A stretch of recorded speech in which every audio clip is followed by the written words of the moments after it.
ஒரு மிக்சியில் போட்டு முதல்ல அடிச்சுக்கோங்க.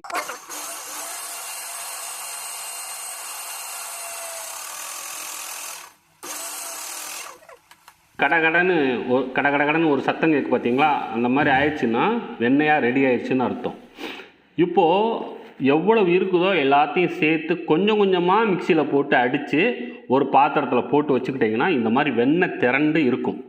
இந்த வெண்ணெய் திரண்டுச்சு, அப்போ இது அப்படியே வெண்ணெய் எடுத்துடலாமா அப்படின்னா அப்படி இது பண்ண வேண்டாம். பாருங்கள், இப்போ மிக்சியில் அடித்தது வெண்ணெய் எவ்வளவு சூப்பராக இருக்குது பாருங்கள். இந்த மாதிரி வெண்ணெய் வர்ற வரைக்கும் நீங்கள் மத்தில் கடைஞ்சிங்கன்னா ரொம்ப நேரம் ஆகும். அதனால தான் ஈஸியான ஒரு விஷயத்த உங்களுக்கு இதை நீங்கள் சொல்லியிருக்கிறேன். இது மாதிரி நீங்கள் எடுத்துக்கோங்க, இந்த மாதிரி வெண்ணெய் எடுத்துக்கோங்க. இதுக்கப்புறம் நீங்கள் மத்தில் கடைஞ்சி எடுத்திங்கன்னா வெண்ணெய் நல்ல கட்டியாக நல்ல திரட்சி